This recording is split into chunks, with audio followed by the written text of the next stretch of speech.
un mot, un petit mot, enfin. Enfin, un lieu à Bergerac d'accueil et d'écoute ouvert à ceux qui souffrent du regard de l'autre, cet autre qui ne comprend pas toujours les orientations sexuelles différentes des siennes. Et cette association, elle mérite toute notre attention parce qu'en tant que citoyen, on se doit de veiller à ce que notre société elle soit la plus inclusive possible, qu'elle ne laisse personne sur le carreau au nom de la tolérance, qu'on soit bi, trans, gay, lesbienne. Et je pense que vous allez faire des actions d'information, de sensibilisation, et c'est une bonne chose, parce qu'on sait tous que l'être humain, il a peur de ce qu'il ne connaît pas. Cette connaissance, vous allez l'amener à travers vos actions. Et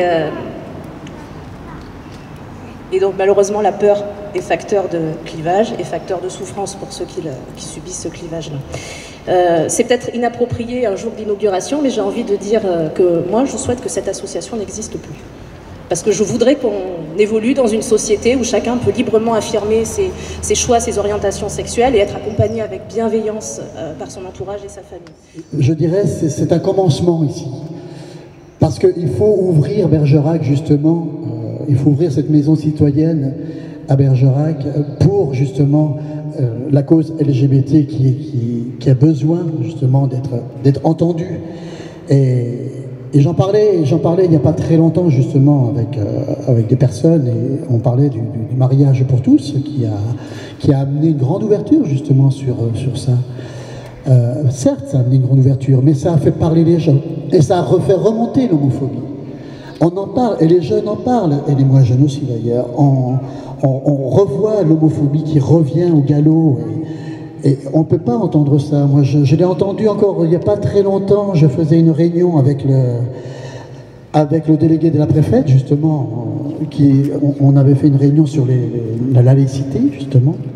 Et il y avait des jeunes d'une association qui étaient là et qui avaient toujours les mêmes sujets qu'il y a 30 ans sur l'homosexualité, en traitant les jeunes ou les moins jeunes, avec des mots que je ne veux pas répéter ici parce que vous les connaissez et qui sont vraiment très durs.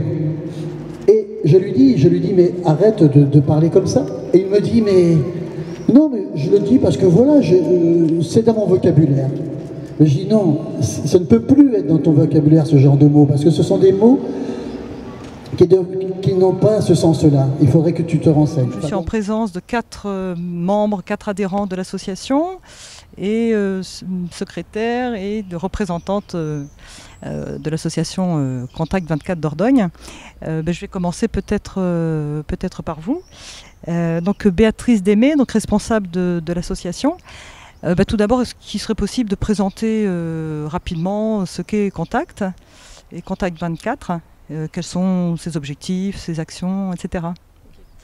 Alors Contact Dordogne, pardon, hein, je reprends un petit peu, a pour but essentiellement de créer un lien entre les parents, les proches et les personnes de population LGBT, donc lesbiens, gays, bi, trans, qui ont des problèmes pour accepter justement cette orientation et pour l'assumer. Donc on est là pour les écouter, les soutenir à ce niveau-là et inversement on est là aussi pour aider tout ce qui est la population LGBT, pour aider à recréer le lien justement avec leur famille. Ça peut être un lien coupé, hein, ça peut aller jusqu'au refuge, on est d'accord, ils peuvent être mis dehors, ou alors tout simplement un problème de communication ou de connaissance, parce qu'on ne sait pas trop comment, des clichés, on ne sait pas trop où on en est quand on apprend que son enfant est homosexuel ou transsexuel, pardon, transgenre. C'est assez compliqué, donc on est là aussi pour les soutenir et les aider et refaire ce lien. On est là aussi pour lutter contre les discriminations. Il y en a quand même quelques-unes au jour d'aujourd'hui, dont l'homophobie, la transphobie, mais aussi le sexisme, le harcèlement scolaire. On est là aussi pour prévenir du suicide. Dans la population LGBT, le suicide est très élevé. Je ne vais pas donner de pourcentage parce que pour moi ça peut parler, mais c'est pas forcément toujours, c'est pas toujours juste. Mais il est important. Et on est là aussi pour organiser des groupes d'écoute et de parole, donc justement pour faire venir des personnes qui ont des difficultés à s'assumer, à s'accepter en tant que personnes LGBT, ou alors des parents, pareil, qui peuvent venir là témoigner et attendre peut-être une petite aide. Et avec les témoignages qui peuvent y avoir au cours de ces groupes d'écoute et de parole, peuvent peut-être comprendre certaines choses. Voilà. Et que ça fasse un petit déclic pour peut-être plus accepter l'orientation de leurs enfants.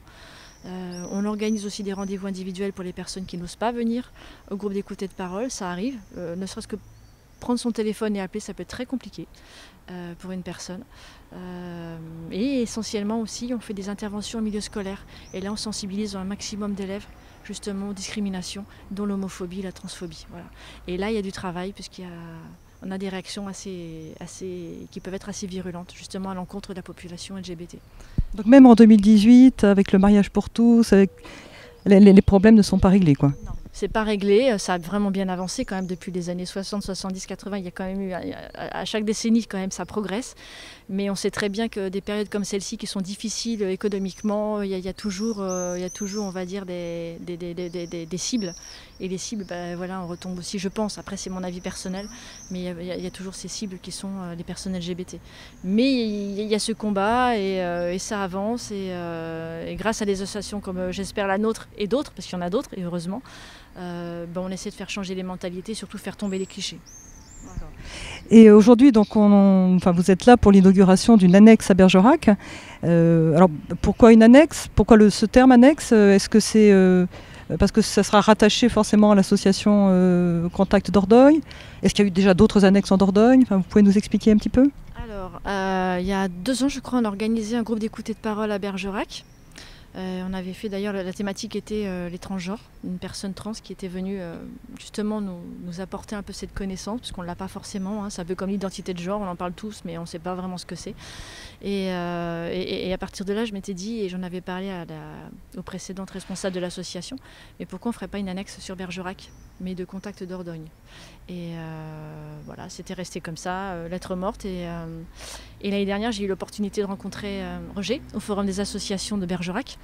Et on a parlé de tout ça. J'ai rencontré par la suite des jeunes lycéens à Maine-de-Biran, à Naël. Et on a reparlé aussi de tout ça, on s'est rencontrés, on a fait 2-3 réunions avant et on s'est décidé à créer cette annexe, puisque Roger vous en parlera après, mais elle nous prête gentiment une salle à la maison citoyenne. Voilà. Et pourquoi Bergerac? En fait, il y a Périgueux, Contact Dordogne, c'est toute la Dordogne, ce n'est pas que Périgueux. Donc le fait d'avoir une annexe sur Bergerac nous permet aussi de peut-être d'approcher des personnes qui sont à Bergerac, mais aussi tout autour de Bergerac et peut-être la partie sud du département, au moins une partie. Je ne vous dis pas qu'on va faire une annexe à Sarlat, Ribérac, parce qu'on n'est pas assez d'adhérents, concrètement, on n'a pas beaucoup d'adhérents. On est entre 20 et 25, au terme d'application on est très très peu, ça se compte sur les doigts des 2 mains. Et il y a beaucoup de projets à venir, donc ça pourrait être sur Bergerac, mais comme Périgueux, comme ailleurs, on a besoin de bénévoles aussi pour faire tout ça. D'accord.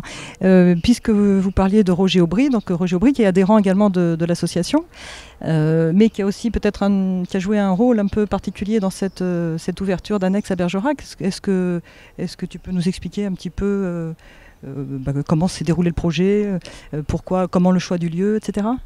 Mais écoute, Marie-Christine, moi pour être militant gay depuis de nombreuses années et ayant rencontré donc Béatrice justement au Forum des associations en septembre l'année dernière, j'ai été très intéressé par cette association. Donc c'est ce qui m'a permis aussi de me lancer, je dirais, parce que mon coming out, moi il est fait depuis de nombreuses années, donc on me connaît un peu quand même sur Bergerac, et j'ai voulu donc, comme le disait Béatrice, pouvoir écouter et donner la parole aux gens, que ce soit les jeunes ou les moins jeunes. Et de par justement mon implication au niveau des conseils citoyens, je suis président de l'association des conseils citoyens, je suis aussi à la maison citoyenne, et par ce biais, on a pu, et j'en remercie Thierry Larel, le président de la maison citoyenne, qui nous a permis justement d'avoir un bureau ici, et donc ce qui fait qu'il y aura une permanence ici à la maison citoyenne tous les mercredis après-midi de 16h à 19h. On a aussi parlé des lycéens, dont je voulais demander à Naël, comment tu as connu l'association, qu'est-ce que tu attends par exemple de cette annexe? L'association, en fait, je l'ai connue puisqu'il y avait eu un rassemblement d'associations au sein du lycée, et comme faisant partie de la communauté LGBT, moi je me suis intéressée au milieu associatif et j'ai trouvé opportun de pouvoir y aller et faire des projets, en fait, découvrir le milieu associatif. Et qu'est-ce que tu attendrais d'une annexe à Bergerac, de cette association? En termes d'action, qu'est-ce qui te paraîtrait intéressant à mener? À mener, c'est des groupes de parole, parce qu'il faut que la parole puisse être distribuée à tout le monde et à ceux qui ont besoin d'être entendus. Après, en termes de projets, ça peut être très diversifié, donc ça reste à voir, c'est des projets à établir et à voir dans le futur. D'accord. Juste peut-être une petite question de vocabulaire, parce que j'ai entendu plusieurs fois LGBT, etc. Voilà, mais dans les documents que j'ai pu consulter ou sur votre site internet, il apparaît parfois LGBT, parfois LGBTI, parfois LGBT+. Le Q de queer d'ailleurs n'apparaît jamais. Donc je voulais savoir un petit peu si quelqu'un pourrait me répondre à cette question, expliquer un petit peu. Alors Nathalie Dietlin, donc, qui est adhérente aussi de Contact Dordogne. Tout à fait. Moi je suis adhérente et secrétaire de Contact Dordogne. Donc moi je suis maman d'un enfant gay et d'une jeune fille bi. Et donc LGBTQ, enfin LGBT c'est lesbienne, bi, trans, ça c'est gay. Pardon, j'ai oublié les garçons. Désolée Roger. Donc voilà, donc j'ai oublié les garçons. Donc lesbienne, gay, bi et trans. Et le reste, LGBTQ et plus, c'est toutes les autres sexualités. Queer, asexuel, pansexuel, intersexe, etc., etc., etc. Voilà, parce qu'on est tous, on a tous une sexualité, chacun a une sexualité, alors qui se regroupe plus ou moins, mais on a chacun une sexualité. Voilà. D'accord, donc l'association s'intéresse LGBT et plus. D'accord, donc QI, etc. D'accord. Aussi, hein, les parents hétéros sont évidemment les bienvenus, au contraire. Et Contact Dordogne, c'est aussi créé par une famille, des parents à la base, d'enfants qui avaient des difficultés à assumer leur sexualité, et des parents qui avaient aussi des difficultés à accepter la sexualité de leurs enfants.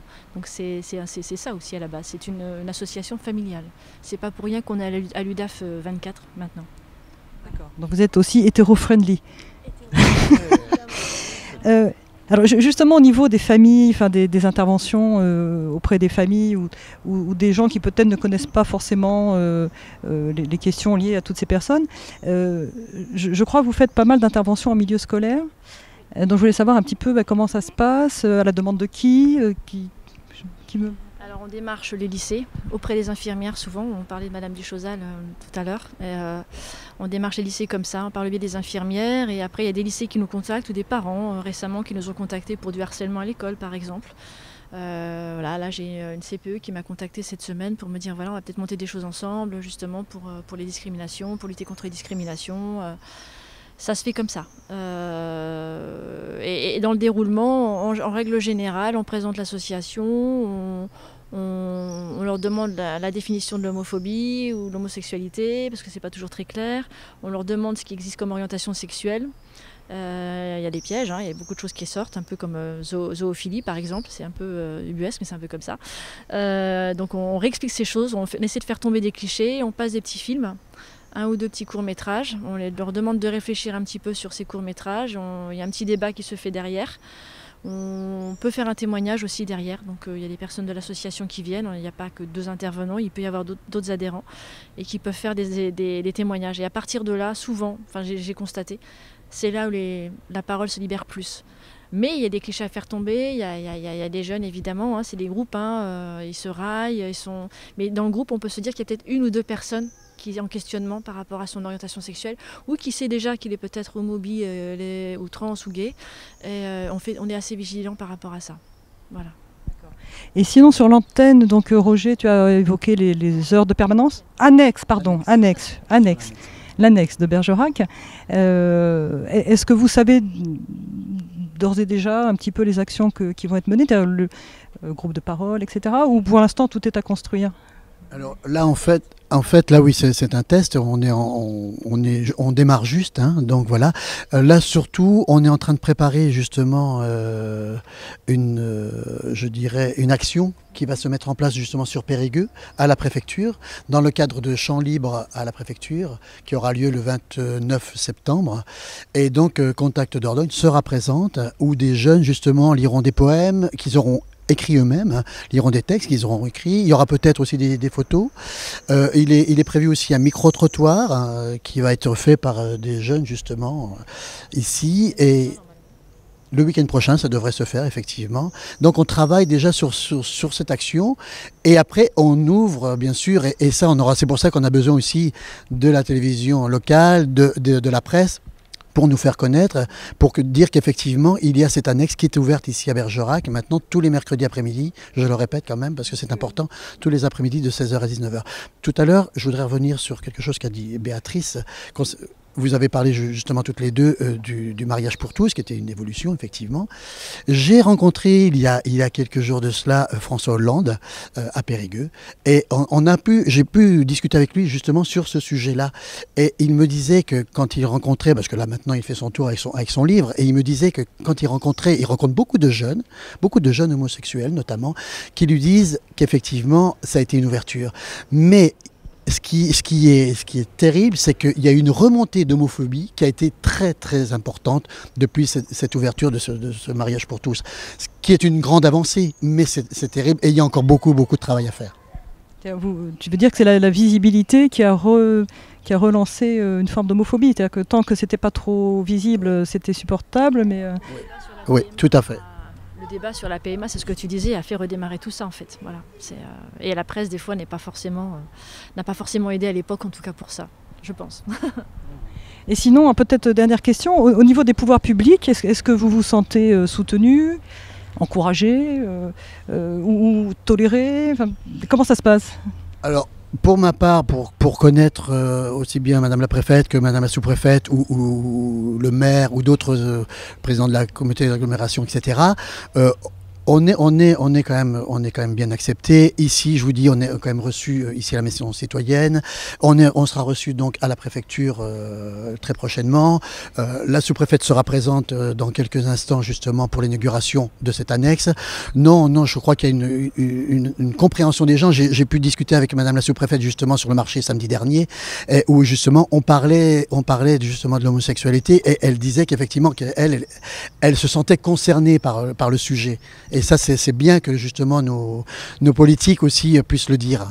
D'accord, donc ça c'est sur Bergerac et je peux peut-être vous demander sur Périgueux, comment ça se passe par rapport au pouvoir public, à la mairie par exemple? On est soutenu quand même, pareil, hein, par la mairie. On fait aussi partie, en tout cas Contact Dordogne est un des membres fondateurs du collectif LGBT Dordogne. On est très soutenu par la mairie, par la préfecture, les actions se font. On est à l'origine du premier passage piéton quand même pérenne de couleur arc-en-ciel de France. On a fait une exposition d'Olivier Schiappa sur les grilles de la mairie et de la préfecture. Donc ils jouent bien le jeu et ils sont très ouverts. La préfète, effectivement, je confirme, défend aussi tout ça et surveille ça de près aussi. Voilà. Après, pour Contact Dordogne, cette année on est content. Il y a eu un appel à projets locaux par la DILCRA, donc c'est la direction interministérielle qui lutte contre toute forme de discrimination. Ils ont rajouté l'homophobie il n'y a pas très longtemps et on a obtenu une subvention, donc on est très content où justement on va pouvoir intervenir dans les milieux scolaires. Ça va nous aider financièrement en tout cas pour pouvoir intervenir dans les milieux scolaires. Donc oui, je pense qu'il y a une volonté aussi de la part des instances publiques de soutenir nos associations. D'accord. Et dans les établissements scolaires, d'ailleurs, j'imagine que vous avez un agrément pour intervenir? Un agrément d'éducation nationale et puis de la jeunesse et éducation, je ne sais plus, j'ai un trou, sport populaire. Voilà, merci. Et on a 2 agréments. Oui, ça nous permet de faire des interventions au milieu scolaire, bien sûr. Ouais. Est-ce que vous voyez quelque chose à ajouter? Vous aimeriez... Alors, moi, juste pour dire qu'effectivement, étant nouveau au niveau de l'association Contact Dordogne, donc normalement, alors là j'attends la réponse effectivement du national, mais je devrais aller à Paris justement en octobre et en novembre pour effectuer une formation justement pour pouvoir faire le groupe d'écoute et de parole.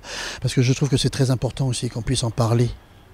D'accord. Vous voulez dire que les bénévoles, les adhérents ont des formations Voilà. Vous voulez peut-être... Non, ont des formations pour ceux qui le souhaitent, de manière à pouvoir discuter, à pouvoir animer les groupes de parole ou les IMS, les interventions au milieu scolaire. Voilà. On est formé, on n'y va pas comme ça, les mains dans les poches. Voilà. Ah non, on ne dit pas n'importe quoi à un ado, il faut faire très attention. Et si on n'a pas la compétence, il ne faut pas hésiter à basculer à l'association compétente. Voilà, c'est aussi ça, on peut être une passerelle pour d'autres associations. C'est très important. Il faut savoir garder son rôle et avoir ses limites. Voilà, on est formé pour ça. D'accord, oui. Parce que justement, on a fait déjà ici à Bergerac un premier groupe d'écoute et de parole il y a quelques semaines. Et c'est vrai qu'il y avait donc Béatrice qui était là, Nathalie aussi, enfin tous les gens qui sont ici étaient bien représentés. Et il y avait aussi des gens qui ne sont pas justement de l'association et qui viennent nous écouter aussi. Et c'est vrai que il faut savoir ce que l'on dit, quoi, parce qu'on ne peut pas être lancé comme ça. Enfin, moi, je le pense, et c'est pour ça que Contact Dordogne m'a intéressé, parce que justement, il y a ces formations et c'est très important. Je ne dis pas que les autres n'en font pas, je ne sais pas, je ne connais pas, mais en tout cas, ce que je voulais dire, c'est qu'effectivement, c'était très important pour Contact Dordogne d'avoir des formations. Sur une dernière chose, c'est que les groupes d'écoute et de parole sont, évidemment se font dans toute discrétion. Tout ce qui se dit pendant la réunion n'est pas répété à l'extérieur, voilà. Et ça se fait en toute bienveillance, il n'y a pas de jugement, alors surtout pas, quoi. Ça fait partie de la charte de Contact France d'ailleurs, et on fait vraiment très attention à ça. Je vais donner tout de suite la parole à nos jeunes, donc à Anaëlle, pour qu'elle vous présente un peu notre association. Si nous sommes ensemble aujourd'hui, c'est pour l'aboutissement d'un projet, la création de l'annexe de... La création de l'annexe de l'association Contact Dordogne, ici même à Bergerac. Contact Dordogne fait partie d'un réseau d'une vingtaine d'associations qui se répartissent sur l'ensemble du territoire français. Contact France fait vivre ce réseau en adoptant une ligne commune pour que les associations Contact avancent, en adoptant une ligne commune pour que les associations Contact avancent dans un même sens. Elle forme ses bénévoles à l'écoute et aux interventions en milieu scolaire. Elle a également des relations avec des partenaires institutionnels comme certains ministères pour aider à la mise en place de projets ou pour l'obtention d'agréments permettant à nos associations d'intervenir en milieu scolaire. Mais au-delà de ce rôle, le réseau Contact a des objectifs d'aide et d'écoute. Elle aide les familles et amis à comprendre et à accepter l'orientation sexuelle et ou l'identité de genre de leurs proches, aide les personnes lesbiennes, gays, bi et trans à communiquer avec leurs parents et ou leur entourage en cas de difficulté d'acceptation de leur orientation. Aide les personnes qui se questionnent sur leur orientation sexuelle, lutte contre les discriminations et notamment celles dont peuvent être victimes les personnes lesbiennes, gays, bi et trans et ou considérées comme telles, prévient le suicide et des conduites à risque liées à l'orientation sexuelle et ou l'identité de genre. Dans notre société, il est important de comprendre qui on est pour pouvoir avancer et évoluer le plus facilement possible. C'est pour cela que l'association apporte un soutien dans la compréhension, mais aussi dans l'acceptation de soi. Contact est aussi une association active. Elle organise notamment des groupes de parole ouverts à tous, réalise des interventions en milieu scolaire pour sensibiliser les élèves sur les discriminations, dont l'homophobie et la transphobie. Concernant l'annexe, une permanence sera mise en place chaque mercredi de 16h à 19h à la Maison Citoyenne. Des groupes d'écoute et de parole devraient également être mis en place. Je vais passer la parole à Fabien Ruet, vice-président de la communauté d'agglomération bergeracoise. Oui, nous sommes différents. Tous, les uns des autres. Je vois la représentante de monsieur le député. C'est comme le secret d'une bonne équipe municipale. Il faut avoir des gens qui ne pensent pas la même chose, ne sont pas les mêmes, mais qui avancent dans le même sens. Parce que si on ne fait pas ça, c'est le repli sur soi, c'est le communautarisme. L'orientation sexuelle, ce n'est pas un trait d'identité qui va définir une personne. Si on n'est pas capable d'accepter cette évidence même, eh bien c'est qu'effectivement c'est l'humanité, c'est la civilisation elle-même qui va reculer. Nous appartenons à une seule et même communauté, la République, celle qui franchit, qui affirme sur ses frontispices liberté, égalité, fraternité. Ces trois mots qui sont au cœur de la démarche de la Maison Citoyenne, mais qui sont aussi la fierté de pouvoir accueillir Contact ici à Bergerac. Je vais demander à Denise Miguel, qui représente monsieur le maire, de venir nous rejoindre. Enfin, LGBT, je n'ai pas dit dans le bon sens, LGBT, oui. C'est elle, c'est liberté. On a eu effectivement 2 discours avant le mien qui parlaient de ça, de la liberté. Oui, c'est temps, c'est vrai, c'est temps. C'est temps que ce mouvement soit effectivement à sa place dans le monde, je dirais. Au-delà de Bergerac, oui, bravo, monsieur Ruet, c'est bien Bergerac, j'en suis ravie. Mais je crois que c'est parce qu'on doit avoir une vision holistique des choses, c'est-à-dire que le monde a besoin de cette liberté, le monde entier. Il se passe tellement de choses dans le monde à ce propos-là, tellement de misère, tellement de torture, tellement de choses ignobles, que franchement, tout ce qui va dans ce sens-là, j'ai envie de dire, Bravo. Bravo les jeunes. Larel, qui est le président de la Maison Citoyenne. Les objectifs de l'association, comme ceux de notre Maison Citoyenne, sont donc l'écoute, le partage, l'aide, partage de la souffrance et de la peine, malheureusement, mais aussi de joie et d'espoir. Espoir que l'intolérance et l'incompréhension soient sur la voie de la pénombre, laissant la prévention à la lumière, laissant la place de la lumière, de la prévention et de l'éducation. Je vais donner la parole à notre représentante ici, Béatrice, qui est donc sur Périgueux. Bonjour à tous et merci beaucoup d'être venus, ça me touche beaucoup et je pense que ça touche aussi beaucoup les adhérents de Contact Dordogne qui sont là aujourd'hui. Après Contact, c'est Contact Dordogne, donc ça regroupe toute la Dordogne, ce n'est pas qu'à Périgueux ni à Bergerac, c'est tout le département. Donc Périgueux est là pour organiser ces groupes d'écoute et de parole, ces rendez-vous individuels ou ces interventions milieu scolaire sur Périgueux et toute la partie nord et annexe. Et Bergerac, ce sera l'inverse, ce sera Bergerac et toute la partie sud du département. Donc Contact Dordogne n'appartient pas à Bergerac ni à Périgueux, mais à tout le département. Donc il y aura des actions menées à Périgueux, à Bergerac je l'espère, on a déjà quelques petits projets en tête. Et le fait que vous soyez là pour nous c'est vraiment important et que vous puissiez parler de cette association c'est aussi très important, le relayer auprès des parents. On aimerait avoir aussi des parents beaucoup plus dans l'association. Parce qu'on sait qu'ils ont du mal des fois à accepter, à assumer l'orientation de leurs enfants, c'est un chemin long, difficile. Ça peut mener à des cas dramatiques, d'où la naissance du refuge. Il y a beaucoup de choses à faire, en tout cas encore beaucoup de travail. Et j'espère qu'on va apporter notre petite pierre, en tout cas sur Bergerac et le sud du département. Voilà. Merci. Je vais maintenant passer la parole à Madame la sous-préfète. Je me réjouis vraiment d'être parmi vous ce matin pour l'inauguration de la maison qui permettra aux personnes de se réunir, de venir chercher une écoute. En révisant pour cette journée, j'ai révisé le travail qu'il y a encore à faire dans le domaine.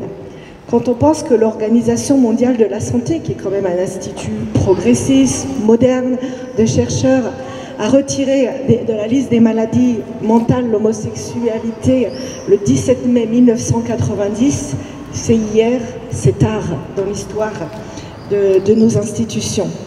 17 mai 2005, mise en place en France d'une journée LGBT, afin qu'au moins une fois par an, on symbolise et on ait un jour très officiel pour organiser des manifestations qui vous aident, au-delà de votre travail du quotidien, à faire avancer les esprits. 2014, la création de la DILCRA, donc la délégation interministérielle à la lutte contre le racisme, l'antisémitisme, la haine anti-LGBT, qui est placée sous l'autorité du Premier ministre et, comme vous l'avez signalé, qui, pour aider toutes ces associations, donne des subventions au-delà du cadre d'intervention. Nous travaillons, que ce soit dans la politique de la ville, dans d'autres publics d'État, sur la lutte contre les discriminations. Je vois beaucoup de personnes ici, élus ou administratifs, qui travaillent avec l'État sur ces politiques publiques et notamment dans le cadre de la politique de la ville. Quelqu'un l'a évoqué, l'inauguration le 17 mai de cette année d'un passage clouté avec le drapeau arc-en-ciel à Périgueux. Cette exposition très touchante de couples imaginaires sur les grilles de la préfecture, si ce n'est pas montré de façon très institutionnelle, ce combat contre la discrimination, que peut-on faire? Donc, on souhaite dans un sens que la maison n'ait pas besoin d'être ouverte longtemps, mais on souhaite qu'avant qu'elle ferme, elle ait pu s'épanouir, mettre en place beaucoup d'actions. Contact Dordogne l'année dernière, c'est associé à d'autres associations pour créer le collectif LGBT Dordogne, vous avez dû en entendre parler, avec le passage piéton, notamment cette année pérenne, effectivement à Périgueux, l'exposition photo d'Olivier Chiappa. Et le collectif œuvre aussi dans ce sens, on s'épaule tous et on fait tout ce qu'on peut pour être à l'écoute, pour être plus visible et également organiser des événements et des choses pour faire parler de cette cause. Et c'est hyper important pour nous aussi. Voilà. Donc le plus important, c'est que des associations arrivent à se fédérer ne fassent pas les choses dans leur coin et être un petit peu plus forts ensemble pour pouvoir faire parler de tout ça. Et c'est très important aussi à nos yeux. La vie des jeunes à Saint-Thierry.